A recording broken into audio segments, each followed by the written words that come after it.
अस्सलामुअलैकुम वरहमतुल्लाहि वबरकातुहू। कैसे आप सब लोग? उम्मीद है आप सब लोग खैरियत से होंगे।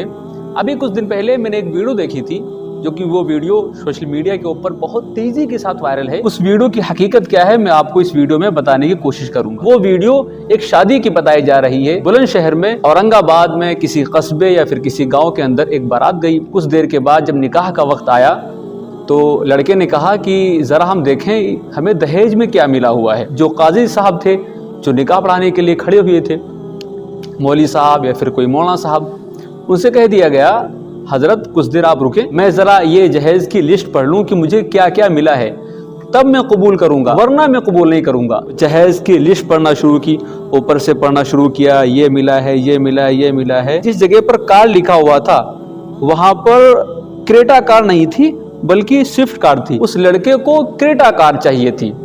उसने कहा अगर मुझे क्रेटा कार नहीं दोगे तो मैं ये शादी नहीं करूंगा, मैं कबूल नहीं करूंगा, मुझे क्रेटा कार चाहिए। जाहिर सी बात है क्रेटा कार महंगी होती है। जो लड़की वाले होते हैं उनकी औकात से ज्यादा तो उनका खर्चा हो ही जाता है फिर कार लेने में, वो भी कौन सी कार, इतनी महंगी कार। अगर आप क्रेटा कार की अगर प्राइस देखेंगे ऑन रोड तो लगभग 13,47,000 की वो पड़ती है। कुल मिला के उनको क्रेटा कार चाहिए थी।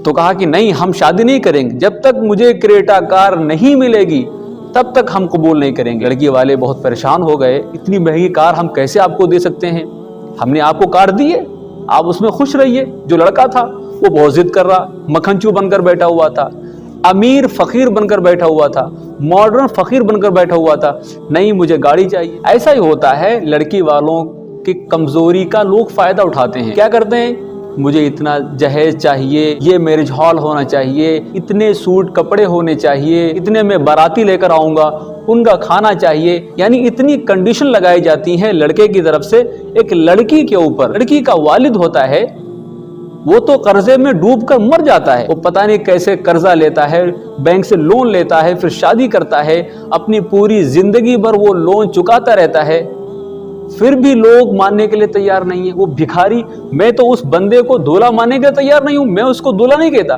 बल्कि मैं उसको अमीर भिखारी कहता हूं, मॉडर्न भिखारी मैं उसको कहता हूं। लड़की वाले बहुत मनाने की कोशिश कर रहे हैं, बेटा कर लो, शादी कर लो, लेकिन वो जो बंदा था वो मानने के लिए तैयार नहीं था, मुझे क्रेटा ही चाहिए। लड़की वालों ने कहा ठीक है, मैं पंचायत बुलाता हूँ। पंचायत बुलाई गई, लोग जमा हुए, उसमें फैसला ये लिया गया अब शादी नहीं होगी।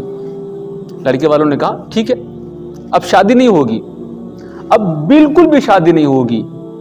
लड़के वालों ने कहा हाँ हम तो यही चाहते हैं कि शादी ना हो। तो कहा मैं ना क्रेटा दूंगा, ना मैं तुम्हें स्विफ्ट दूंगा, ना मैं तुम्हें कुछ दूंगा, बल्कि आप हमें दोगे। तो कहा ये कैसे, जो आप पंडाल देख रहे हो ना, ये इतना खाना खिलाया गया है, मैंने आपके लिए इतना इंतजाम किया है आपके बारातियों के लिए, इसका खर्चा तुम दोगे। लड़के वालों को लड़की वालों ने 10 से 12 घंटा बिठा कर रखा, बंधक बना के रखा। आप स्क्रीन के ऊपर अमर उजाला की ये रिपोर्ट आप देख सकते हैं। बुलंदशहर में कार ना मिलने से निकाह से किया इनकार, दुल्हन के नाराज परिजनों ने बारात को बनाया बंद। आप एक और रिपोर्ट आप स्क्रीन के ऊपर देख सकते हैं, ये दैनिक जागरण की है। दूल्हे ने बारात में मांगी कार, गाँव वालों ने बारात को बनाया बंधक, भरने पड़े 12 लाख रुपए। लड़की वालों के घर वालों ने कहा अब तुम अपनी मर्जी से यहाँ नहीं जाओगे, अब तुम हमारी मर्जी से यहाँ से जाओगे। ये चीजें सुनकर देखकर ऐसा ही लगता है कि लड़की वाले बहुत ही खतरनाक थे। ऐसा होना भी चाहिए, लड़की वालों को खतरनाक होना चाहिए,